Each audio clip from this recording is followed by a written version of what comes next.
You can't do this! Princess protested fervently as she was dragged by her captors from the Axioternum Armada. Actually, Princess, High Admiral Erick Jaquez crooned with a condescending smirk. As it happens, you're right. We can't fire the quantum collapses without the entire galaxy returning the favor on our planets 1,000-fold. If, however, say, a Class 6 Death Welder were to infiltrate our ship and fire the missiles instead, then nobody can do a thing. Her eyes went wide, and her pale blue skin turned white with horror. You don't mean... That's right, Erick Jaquez exclaimed as he threw open the doors to a massive auditorium full of cheering, jeering, and bloodthirsty Axioternum. He advanced to the center of the auditorium as captors dragged her to one of two podiums in front of the grand stand that Erick Jaquez was marching up.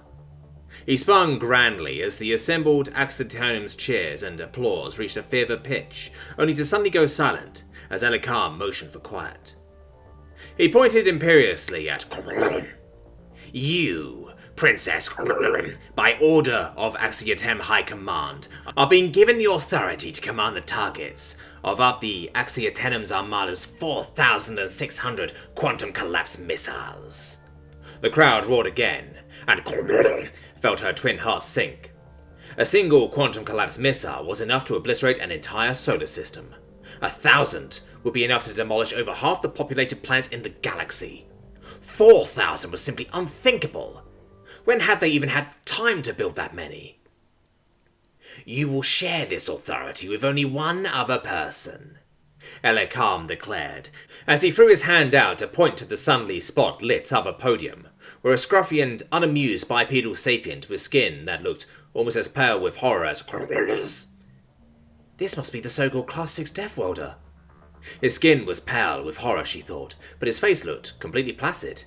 If it wasn't for the situation, would have even dared to say they looked bored. You poor soul, she thought quietly. You must not even understand what's going on. By order of the Galactic Council and Axioternum High Command, all quantum collapse missiles must be destroyed within the next cycle. As you all know, there is no safe way to disable a quantum collapse missile.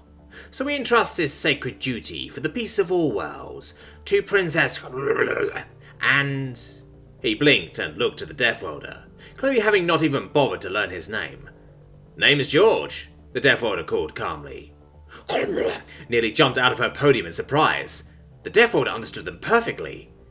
George, Erick Jaquez proclaimed hastily, trying to cover his slip-up. We grant this highest honor and most sacred duty to Princess and George, your planet free, System 861945. Twin hearts skipped a concerted beat. System 861945 was a completely illegal non-entry zone because of how dangerous its occupants were. Now, Erick Jaquez chuckled, for the fun part.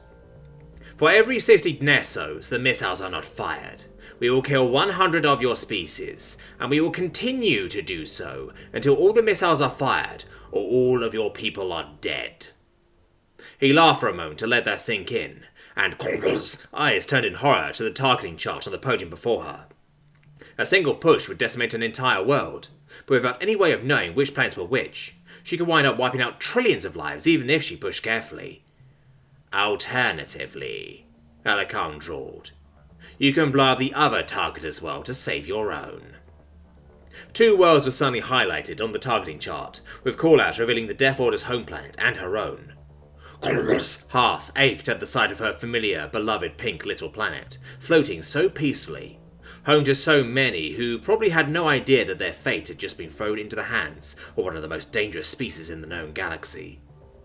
She looked up as tears started to streak down her face, and saw the 2 planets on large screens scattered around the arena. You monster... She was cut off by the computer suddenly blaring an alert that the missiles were being fired. Her jaws dropped and then hit the ground as she saw the number of missiles being fired. All of them! Then she realized they were all locked onto the Death World. She turned in shock to the now very smug-looking Death Welder, who had just unloaded half a galaxy's worth of ultimate ordnance at his own planet. You really had no idea who you were messing with, did you? George asked nonchalantly, a very small but disproportionately disturbing grin on his face.